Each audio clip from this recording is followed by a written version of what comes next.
Hey there everybody. Hi. It is Ginger Wind here, reporting live from Sullivan's Island, South Carolina. And I was out walking on the beach thinking about music, of course. And I was starting to think about waves and how music relates to waves and how everything in life has ebb and flow and tension and release, and nothing is static, nothing is still. And so I wanted to do a short video about how to achieve that in songs and how to achieve that in your music, so things sound like they're moving, and so they sound like they're living and breathing and like they're a real living thing. And so the way, I'll tell you where I start. The way, or the place that I usually start with creating movement is if I have a song and let's say it's written and I kind of like have it sketched out of what the verse and the chorus is and you know what the bridge is and everything. The first thing I'll do is I'll decide where the peak is going to be. Where's the peak of the song? Where's the loudest part of the song, the most energetic, the most, vigorous and loud and aggressive? Where's that going to be? And then often that peak is usually paired with a fall and something soft and a time in the song that it just gets very quiet and intimate. And so if you think about movies and you watch movies, it's very similar to how movies are laid out, where they'll have a really loud scene. Where they'll have a really loud scene and there's a lot going on and the music gets really loud and it's crazy. And then right after that it stops. And usually there's a scene where it's quiet and maybe there's no music. And it's contrast. There's a contrast between that loud spot and the quiet spot. And so watch a movie, you'll notice that that's true, and it happens a lot in movies.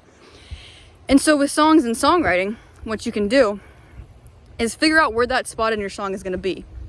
So once you've decided that, then you've already taken your song from going like this through the whole song, where it's just flat, to a song that goes at least like this: peak, fall, and then maybe back to where it was originally in the beginning.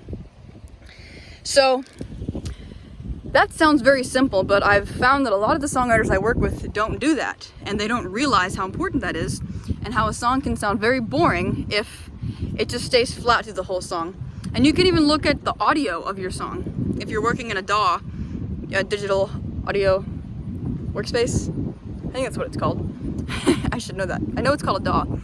But if you look at the audio, even if it's just like an MP3 download or whatever, you can see a song and whether or not the waves go like this through the whole song and it gets monotonous, or if they go like this and then they get quiet and then they go like this and then they get quiet again, and then so on and so forth.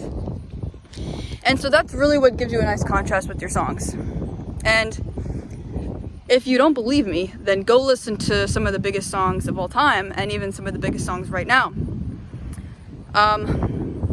They all have something in them that creates that ebb and flow, just like a wave in the ocean. They all move and they all sound like they're living and breathing. And so that's my way that I achieve that movement in a song. That's how I do it.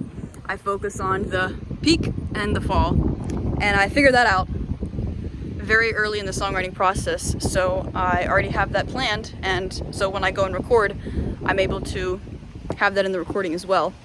Because here's one more quick tip. One of the hardest things to fix in a song is when it's done and say you've recorded it and you say, shit, this song's really boring. And you notice that after you've recorded it. And so that's why I figure out the peak and the valley first before I record, so I don't have to go in and fix it. Because it's very hard to go into a song that you've recorded and fix a boring song. If there's no peak and no valleys in the song, it's hard to fix, because you either have to add something that creates some energy for the peak, or you have to take away some instruments for the fall. And I really just don't like to do that. It's much easier if you already know where the peak and the valley is before you start recording. That's at least what I do. And yeah, so that's how I create movements in my songs and how I make them sound alive and how I make them feel like the ocean waves. And so I have lots of methods that I use like this that are very simple, that don't require any music theory. And there's a link below if you're interested. And I will see you guys later. There's the beach if you can see it. And happy writing.